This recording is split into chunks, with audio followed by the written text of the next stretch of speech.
What's up, guys? Welcome back to another episode of Cards and Coffee. Today, I'm going to be bringing you a deck profile that I recently took to the LA Regional with 976 players, and I went X1-1. This deck was crazy, and I never felt like I bricked or that I just could never play the game. Honestly, I think this variant of this deck is one of the best ways to play it. We wound up tying with 7th and 8th place, unfortunately getting us 9th place.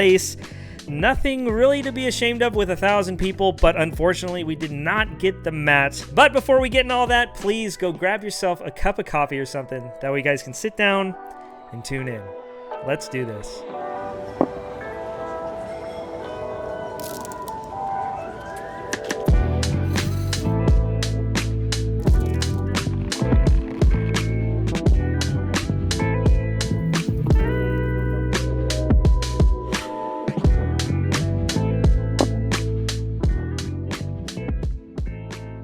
Alright, so before hopping into the profile, first things first, shout out to the new sponsor of this channel, Next Level Anime. This is a really amazing company that has been super supportive of me and the channel, helping me make content for you. If you're into anime like me, this is one of the best apparel companies out there right now. They make all kinds of custom shirts, hoodies, hats, you name it. If that's something that interests you, make sure you click on the link below, and I do have a promo code, Cards&CoffeeTCG. This will get you 10% off of your purchase, and a portion of the profits does go back to the channel, helping me make more content for people like you. But with that out of the way, let's hop into the profile, starting things off with our P.U.N.K Tearlament list. Of course, we're going to be playing 3 Teleport, 2 Xayah, 1 Foxy Tune, and 1 Deer Note. This is kind of a small package. Some people even opt to play 1 Almond, but personally, I find having the second Almond is not only good in the grind, making my teleports live, but there are times where you're going to have to mill to start your combo, and maybe if you draw into the teleport off of something like Aurora, you'll at least be able to keep that engine live, because outside of the Almond, this is the only target in the deck. Obviously, this engine's really insane, because not only does it get you into Chaos Ruler to mill to potentially hit more Tearlament names, but it is a 1-card instant Halka Fibrax combo, which leads into Baron de Fleur. But just resolving Halka Fibrax by itself is a Sprite combo, whether you're going the frog route or just getting yourself to smashers. I know when you start mixing Tearlaments and Sprites, it looks a little awkward, but again, just let me explain. It's all gonna make sense soon enough. But that's it for the P.U.N.Ks, and all in all, honestly, it's very powerful, and it gets you some of the best cards in your deck. Now, moving on to the namesake of the deck, the Tearlaments, we are playing 2 copies of Rhinoheart, 2 copies of Merly, 3 of the Shiren, and 3 of the Havanus. I know a lot of people like to max these out, but I had to make some cuts because I did not want too many normal summons in the deck. For the supporting spells and traps for the Tearlaments, of course, we're going to be playing 3 of the Field Spell Paralino. We also have the 1 Terraforming and the 1 Instant Fusion.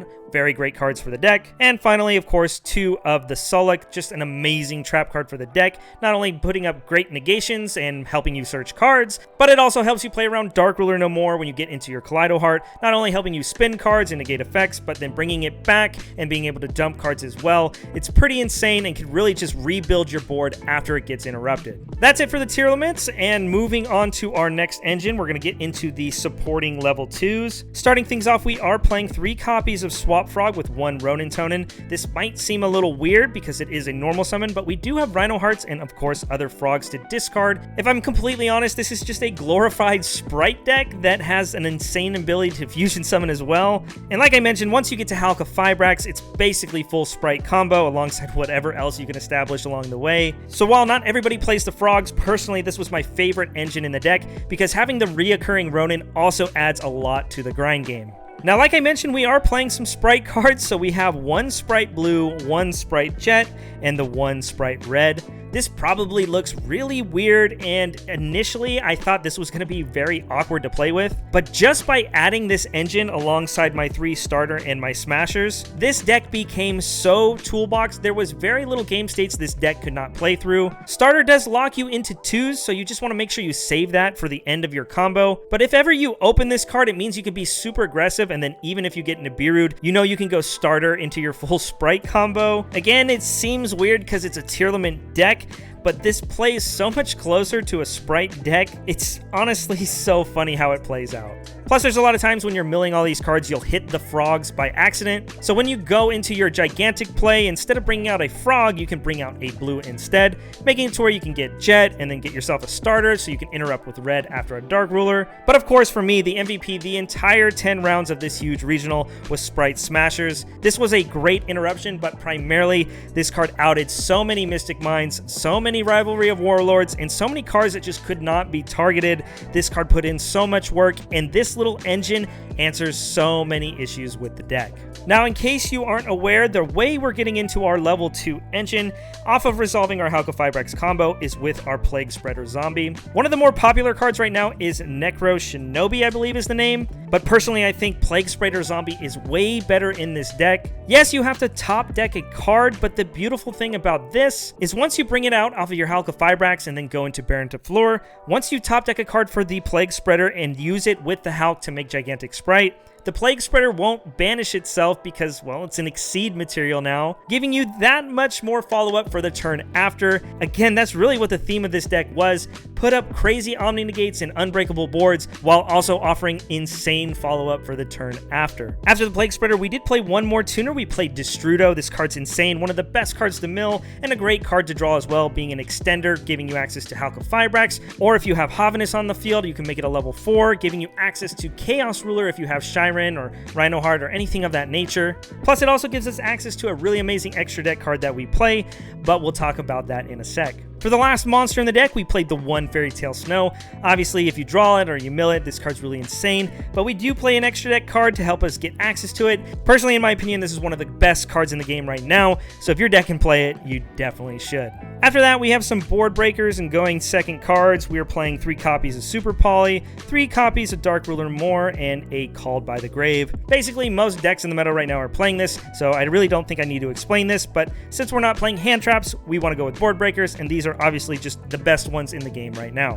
Now, for the last card in the deck, we wanted to play an additional Mystic Mine out aside from our Smashers. A lot of people opted to go with Galaxy Cyclone, but for this event, we went with High Rate Draw. In case you guys don't know what this does, it has 2 effects that both help out Mystic Mine. First effect on the field, when you activate it, you can destroy 2 or more monsters you control, and then of course you get to draw a card for every 2 that you do destroy. I think it's pretty obvious to see what you're trying to do. Rather than trying to destroy the Mystic Mine, you're trying to empty your field in the end phase. That way the mine will kill itself. There's so many ways that people are trying to protect mines, so having a card that clears your field to make it to where Mystic Mine will kill itself makes it a little more awkward for Mystic Mine players to play around it. In addition, there is a graveyard effect for this card too, which is pretty amazing. During your opponent's main phase, when it's in the grave, you can destroy one of your monsters you control to set this card on the field. So yes, if you only have 1 monster, again, that's another easy way to empty your field for Mystic Mine. But this also has some really cool synergy with cards like Kaleido Heart or maybe a Havanus that you summon to the field.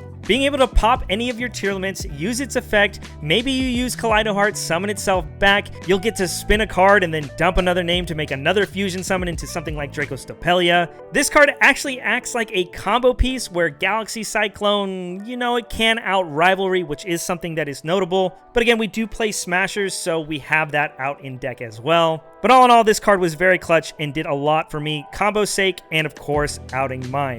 Definitely a good card to consider. Now, hopping into the hardest part to build in this deck, the extra deck. We have so many engines in this deck, so it makes it to where really picking and choosing what you play can be very difficult. Honestly, there's maybe 1 or 2 slots in here you could move around, but personally, I feel like this is the extra deck to play. I used every one of these monsters in my extra deck throughout the entire 10 rounds, and again, I had no card that I was missing and nothing that I'd really want to swap things out for. So starting out with some of the standard Tearlament stuff, of course we're going to be playing 2 of the Kit Kalos alongside the 1 Kaleido Heart. We also have the 1 Dracostopelia, the 1 Garura, and the 1 Mud Dragon. This is basically standard now for all these hybrid Tearlament decks. Some people will play the 2nd Dracostopelia, but again, you really don't need it with all these engines we have. And truthfully, 60% of the time I summoned Dracostapelia, I actually used it to make Baron de Fleur.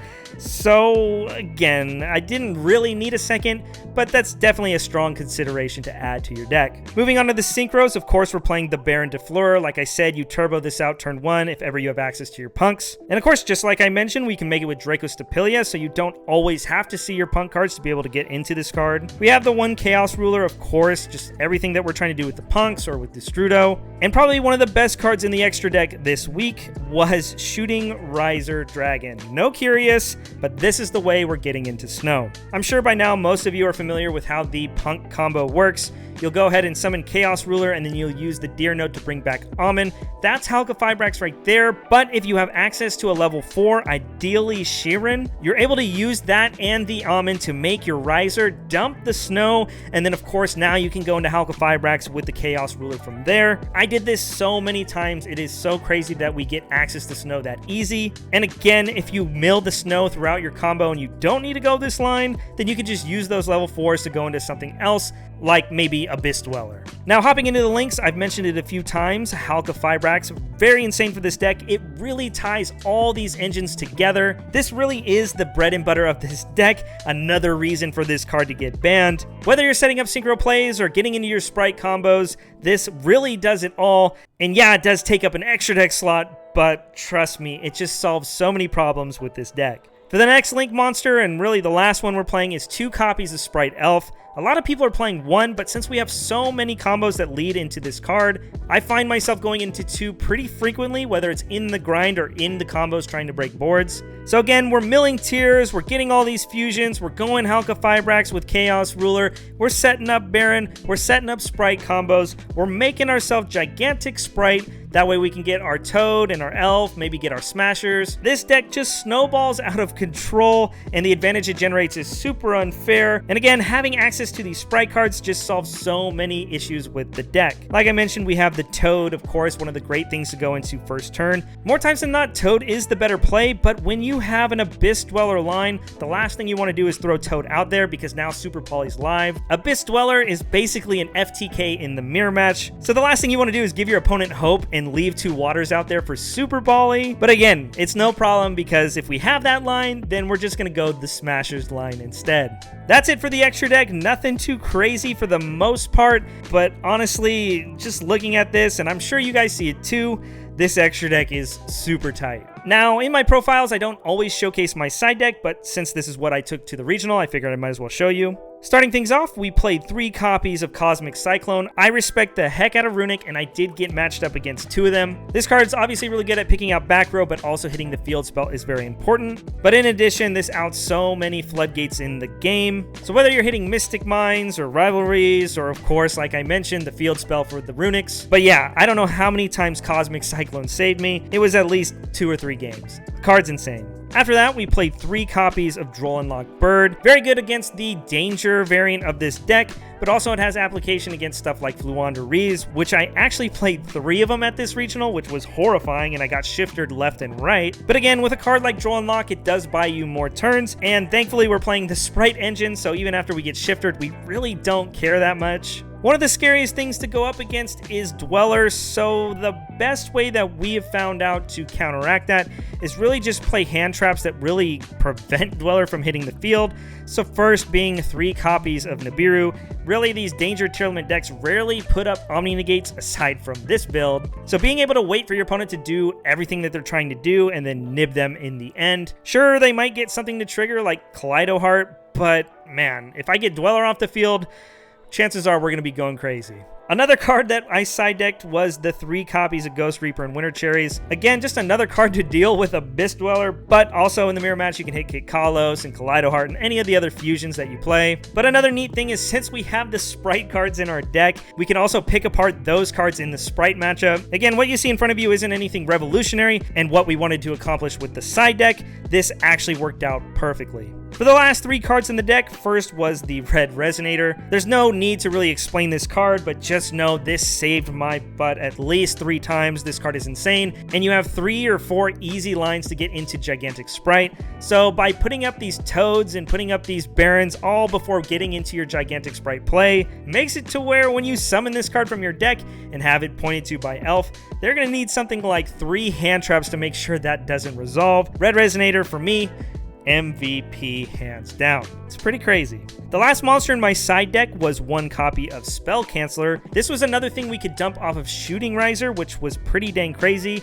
Primarily this is for the Mystic Mine decks and the pure Runic decks in the field. The last card in the deck, and it got sided in every single time I went second in every matchup. 1 copy of Red Reboot. I don't think I need to explain how broken this card is, but there are so many floodgates and so many trap cards everybody's siding when they go first. So for me, it's an auto side in basically in 99.9% of any matchups that I would run into. Thanks again for tuning in, guys. I really appreciate all the support. Again, go check out Next Level Anime. Use my code Cards&CoffeeTCG to get yourself 10% off. This deck was really insane, and I hope you all give it a try. Hopefully Mystic Mine won't be a thing, and we can make some changes going forward. But until then, here's hoping to see you guys next time. Peace.